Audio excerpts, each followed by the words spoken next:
نحمده ونصلي على رسوله الكريم أما بعد فأعوذ بالله من الشيطان الرجيم بسم الله الرحمن الرحيم وما أنفقتم من نفقة أو نذرتم من نذر فإن الله يعلمه وما للظالمين من أنصار إن تبدوا الصدقات فنعما هي وإن تخفوها وتؤتوها الفقراء فهو خير لكم ويكفر عنكم من سيئاتكم والله بما تعملون خبير سبحان ربك رب العزة عما يصفون وسلام على المرسلين والحمد لله رب العالمين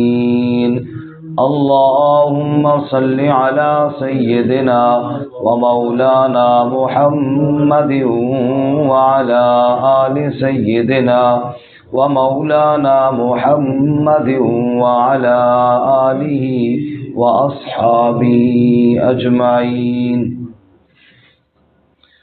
معزز سامعین، گزشتہ سبق میں صدقات سے متعلق اللہ کا حکم، اللہ کی راہ میں پاکیزہ اور حلال چیز اپنی کمائی میں سے دو، اسی طرح جو اللہ نے زمین سے فصلیں اگائی ہیں ان میں سے بھی اللہ کی راہ میں دو۔ گھٹیا، ناکارہ، حرام اور ردی چیز اللہ کی راہ میں دینے کا تصور بھی نہ کرو، سوچو بھی نہیں۔ شیطان تمہیں فقر سے ڈراتا ہے اور بے حیائی کا حکم دیتا ہے، اور اللہ مغفرت کا وعدہ دیتا ہے اور فضل کے وعدے دیتا ہے۔ آج کے سبق میں بھی صدقات سے متعلق ہی حکم ہے، اور اس میں یہ فرمایا کہ تم جو بھی صدقہ کرو اللہ کے علم میں ہے، یعنی اللہ تعالیٰ تمہارے عمل سے غافل نہیں ہے، تمہارے ہر عمل کا تمہیں اجر عطا کرے گا۔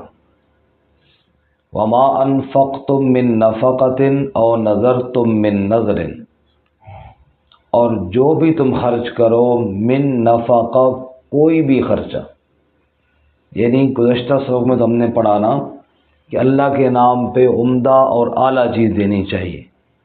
فرمایا اگر کوئی بھی چیز تم دے دو تو اللہ کے علم میں ہے، اس کے مطابق تمہیں اجر ملے گا۔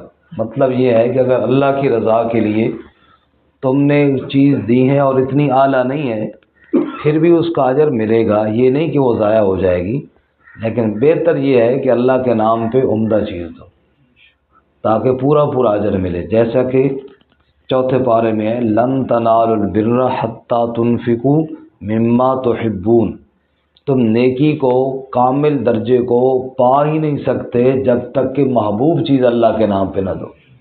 نیکی کا پورا درجہ اور کامل درجہ تو تبھی ملے گا جب اللہ کے نام پہ محبوب چیز دو گے۔ بہرحال اگر اس کے علاوہ بھی تم نے کوئی چیز اللہ کے نام پر دی تو اس کو ضائع نہیں کیا جائے گا، بلکہ اس کا بھی تمہیں اجر ملے گا۔ یہی اللہ بات سمجھا رہے ہیں۔ فرمایا وما انفقتم من نفقہ، یہ عام ہے، کوئی بھی چیز تم خرچ کرو۔ آگے فرمایا او نذرتم من نذر، یا کوئی بھی نظر مانو۔ نظر کا معنی ہوتا ہے ہدیہ، عطیہ، اسی سے نکلا ہے نا نذرانہ۔ بھئی حضرت صاحب کو کیا دے رہے ہیں جی؟ نذرانہ دے رہے ہیں، مطلب یہ ہے عطیہ دے رہے ہیں، ہدیہ دے رہے ہیں۔ اور اصطلاحی معنی اس کا یہ ہے، ایک آدمی کہتا ہے اگر میرا فلانا کام ہو گیا تو میں اللہ کے نام پر صدقہ دوں گا، فلاں چیز دوں گا۔ کہتا ہے میرا مریض ٹھیک ہو گیا تو میں اللہ کے نام پر کوئی بکرا دوں گا، کوئی جناب دیگ کھلاؤں گا یا کوئی اور چیز دوں گا، کوئی بھی چیز مان لیتے ہیں، اس کو شرعاً اس نظر کہتے ہیں، اور یہ عبادت ہے، اور اللہ کے نام پر ماننا جائز ہے، اللہ کے علاوہ کسی اور کے نام پر ماننا حرام ہے، کیونکہ عبادت صرف اللہ کے لیے۔ اچھا، اب اگر وہ کام ہو گیا اس کے بعد اس کا پورا کرنا واجب ہے، اور اگر کام نہ ہوا تو پھر پورا کرنا واجب نہیں ہے۔ مریض ٹھیک ہو گیا تو میں اللہ کے نام پر دیگ پکاؤں گا، لوگوں کو کھلاؤں گا۔ اب مریض ٹھیک ہو گیا ہے تو وہ کھلانا کیا ہو گیا ہے؟ واجب ہے، لازم ہے، اور اگر نہیں ہوا تو پھر لازم نہیں ہے۔ لیکن دوسری بات، ایک اور مسئلہ یہ سمجھیے کہ نظر اللہ کے نام پہ ماننی لازم، مان لی ہے تو پورا کرنا تو واجب ہے، لیکن یہ کوئی اچھا عمل نہیں کہ شریعت نے اس کی بڑی تعریف کی ہو کہ بھئی نظر مانا کرو اور پھر جناب نہیں، بلکہ حدیث پاک میں آتا ہے، مشکوٰۃ شریف میں حدیث ہے، رسول اللہ صلی اللہ علیہ وسلم فرمایا ان النظر لا یغنی من القدر شیئا، یہ جو نظر ماننا ہے تقدیر میں سے کچھ بھی، کسی کام میں بھی یہ کام نہیں آتی، ہاں اتنی بات ہوتی ہے وَإِنَّمَا يُسْتَخْرَجُ بِهِ مِن مَالِ الْبَخِيلِ، کنجوس بندے کا تھوڑا مال نکل آتا ہے، کنجوس بندے کا کیا آتا ہے؟ وہ فرماتے ہیں کنجوس بندے کا مال نکل آتا ہے، باقی ہوگا وہی جو اللہ تعالیٰ کو منظور ہے۔ کنجوس بندے کا مال نکل آنے کا مطلب یہ ہے کہ بخیل آدمی ویسے تو اللہ کے نام پہ دیتا نہیں ہے، اب کہتا جی میرا مریض ٹھیک ہو گیا، میرا مقدمہ پاس ہو گیا، میرا فلاں مسئلہ ہو گیا تو میں دوں گا، شرطیں لگا لگا کے اللہ کے نام پر دے رہا ہے۔ اور ایک اور روایت میں آتا ہے، اور محدثین نے اس حدیث کی شرح میں لکھا ہے کہ جو آدمی ویسے صدقہ نہیں دیتا بلکہ شرط لگاتا ہے میرا مریض ٹھیک ہو گیا تو میں دوں گا، میرا فلانا کام ہو گیا تو میں دوں گا، وہ مصیبتوں میں پھنسا ہی رہتا ہے، ایک میں نکلتا ہے دوسرے میں پھنسا، چلو جی پھر نظر مانو جی، سمجھے؟ اس لیے بغیر شرط لگائے اللہ کے نام پہ صدقہ دینا چاہیے۔ عموماً جو مزاج ہونا چاہیے وہ یہی ہونا چاہیے کہ بغیر شرط لگائے اللہ کے نام پہ صدقہ دے۔ مثلا مریض بھی ہو گیا، بیمار ہو گئے، تو یہ شرط نہ لگاؤ نا کہ ٹھیک ہو گیا تو ابھی دو، جو توفیق ہے ابھی دو، اللہ پھر توفیق دے گا، ٹھیک ہو گیا تو پھر دے دینا۔ کون سا یہ ضروری ہے کہ جناب تم شرط لگاؤ کہ ہوا تبھی دوں گا، تو نہ ہوا تو نہیں دوں گا۔ لیکن اگر کسی نے اس طرح کی نظر مان لی ہے پھر اس کا پورا کرنا کیا ہے؟ لازم ہے۔ سورۃ الدہر میں یوفون بالنذر کہ میرے بندے اگر نظر مان لیں تو ان کو پورا کرتے ہیں، پھر پورا کرنا لازم ہے۔ بہرحال فرمایا وما انفقتم من نفقہ، جو بھی تم کوئی چیز خرچ کرو، او نظرتم من نظر، یا کسی قسم کی کوئی بھی نظر مانو، یہ نظر بھی عام ہے، ضروری نہیں کہ کھانے کی نظر بندہ مانے، بعض دفعہ لوگ نوافل کی نظر بھی مان لیتے، بھائی جی میرا فلانا کام ہو گیا تو میں 3 روزے رکھوں گا، 4 روزے رکھوں گا، یا میں 5,000 روپے صدقہ کروں گا، یا جناب میں 8 رکعت نفل پڑھوں گا، کوئی نہ کوئی چیز بندہ مان لیتا ہے، یا میں عمرہ کروں گا، کوئی بھی عمل۔ فرمایا وما انفقتم من نفقۃ او نذرتم من نذر، تم نے کوئی بھی چیز خرچ کی ہو یا کسی قسم کی کوئی بھی نظر مانی ہو، فإن اللہ یعلم، بے شک اللہ اس کو جانتا ہے۔ بعض دفعہ ایسے بھی ہوتا ہے کام پورا ہو گیا پھر بنا ٹرکانے کے چکر ہو جاتے ہیں، فرمایا اس طرح نہ کرو، اگر نظر مانی ہے پھر اللہ اس کو بولو جی جانتا ہے۔ یہاں پہ وہ بڑا مشہور لطیفہ ہے نا کہ بندہ وہ درخت پہ چڑھ گیا، نیچے دیکھ کے ڈر لگے ہوئی نیچے کیسے اتروں گا، ادھر نظر مان لی جی اگر میں نیچے خیریت سے پہنچ گیا نا تو اللہ کے نام پہ بھینس صدقہ کروں گا۔ کیا کروں گا جی؟ اب ڈرتے ڈرتے تھوڑا تھوڑا نیچے آیا، کہنے لگا اگر بھینس نہ بھی دی نا تو گائے تو بہرحال ضرور ہی دوں گا۔ تھوڑا اور جو نیچے آیا تو بکرے پہ آ گیا، اور نیچے آیا تو مرغی، اور آخر میں کہنے لگا اس دفعہ تو کچھ بھی نہیں دیتا، آئندہ درخت پہ چڑھتا نہیں ہوں گا۔ یہ ٹرکانے والا کام نہ کرو، فإن اللہ یعلم، اللہ کو پتہ ہے کہ تم نے کیا نظر مانی تھی، کل پھر بھی کسی مصیبت میں پھنس سکتے ہو، اللہ کے نام پہ نظر مان کے پھر فراڈ نہ کرو۔ آگے جی وَمَا لِلظَّالِمِينَ مِنْ أَنصَارٍ، ظالموں کا کوئی مددگار نہیں۔ اور سب سے بڑا ظلم کیا ہے؟ شرک، ان الشرک لظلم عظیم، کہ اللہ کے علاوہ کسی اور کے نام پہ نظر مانی، تو یہ ہے ظلم۔ اور پھر ظالموں کا کوئی مددگار نظر ماننی ہے تو صرف کس کے نام پہ؟ یہ مالی عبادت ہے، اور مالی عبادت اللہ کے علاوہ کسی کے لیے جائز نہیں۔ جیسے زبانی عبادت جائز نہیں، جیسے بدنی عبادت جائز نہیں، ایسے مالی عبادت بھی اللہ کے علاوہ کسی کے لیے جائز ہے۔ التحیات للہ والصلوات والطیبات، زبانی عبادت بھی اللہ کے لیے، بدنی عبادت بھی اللہ کے لیے، اور مالی عبادت بھی کس کے لیے جی؟ اگر فرمایا ان تبدوا الصدقات فنعما ہی، اب صدقات دینے کس طرح ہیں جی؟ پہلے تو بتایا نا کیسی چیز دینی ہے، اب دینے کا طریقہ کیا ہے؟ فرمایا اعلانیہ دے دو، لوگوں کے سامنے دے دو، یہ بھی ٹھیک ہے اگر ریاکاری کی نیت نہ ہو تو، لیکن خفیہ طور پہ دو تو یہ بہت بہتر ہے۔ خفیہ صدقہ بہت بہتر ہے اعلانیہ صدقے سے۔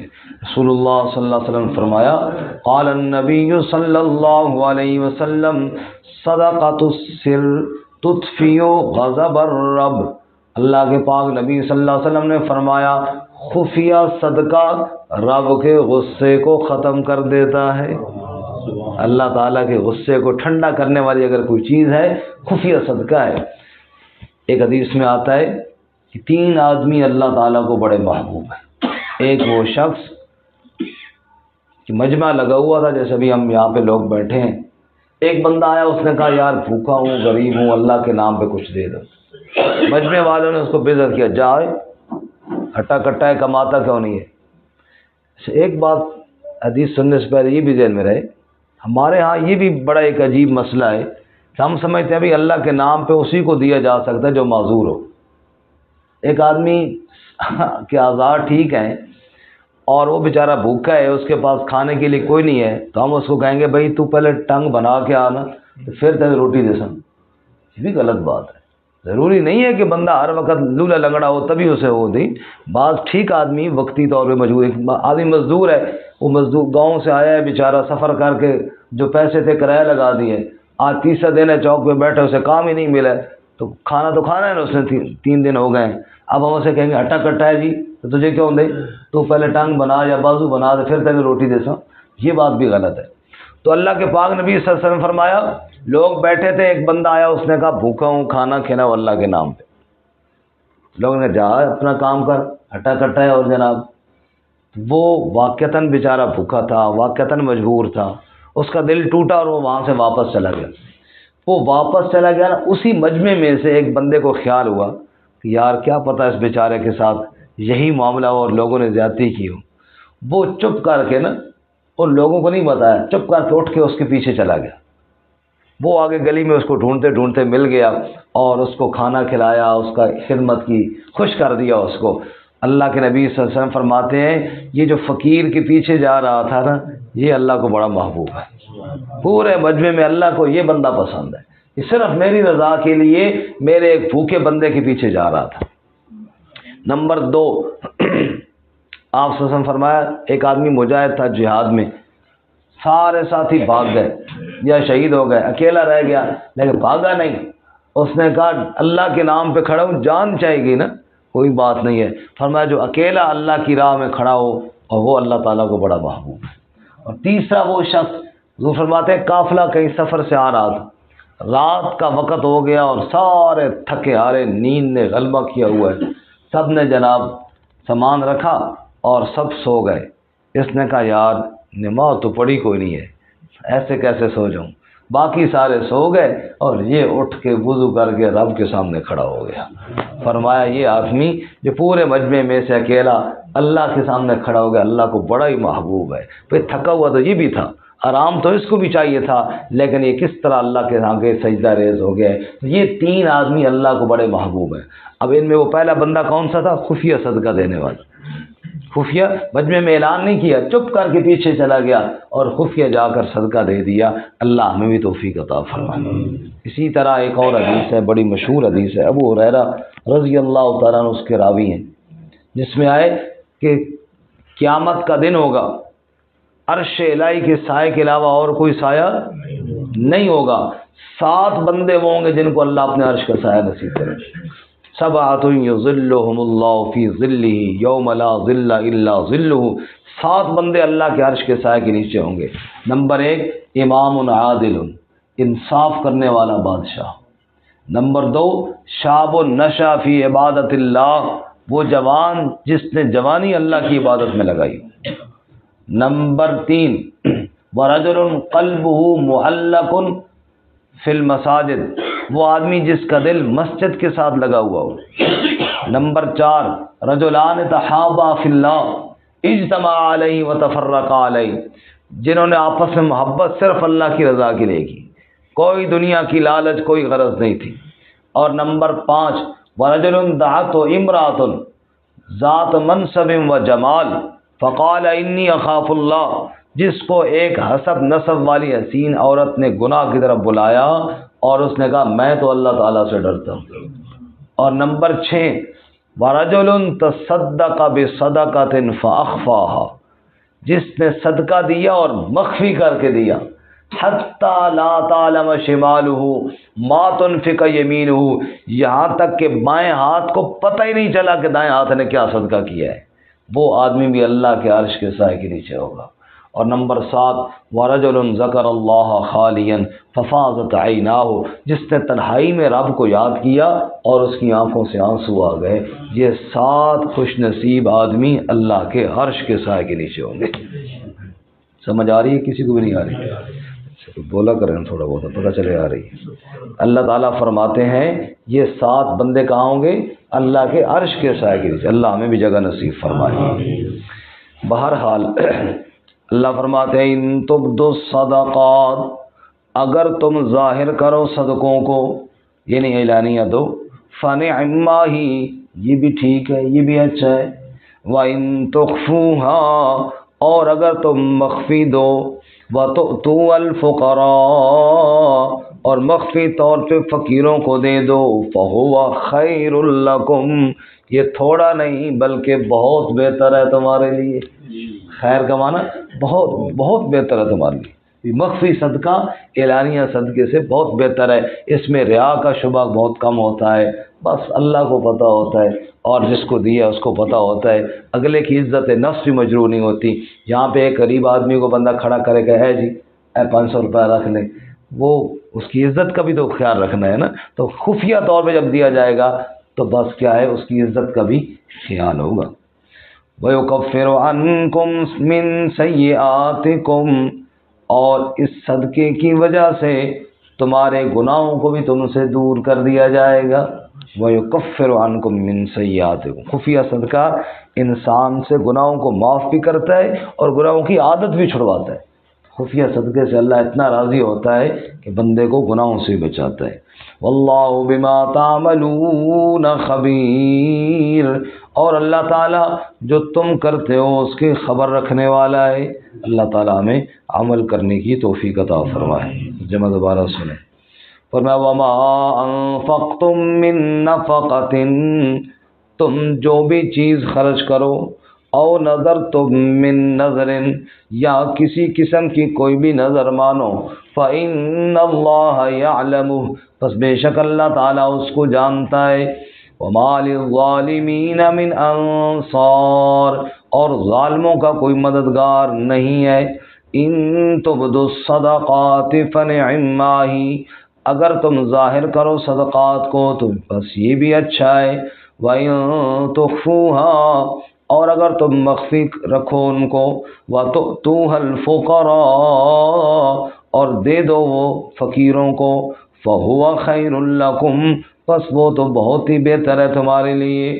وَيُكَفِّرُ عَنْكُمْ مِنْ سَيِّئَاتِكُمْ، اور دور کر دے گا تم سے، دور کیے جائیں گے تم سے تمہاری برائیاں۔ واللہ بما تعملون خبیر، اور اللہ تعالیٰ جو تم کرتے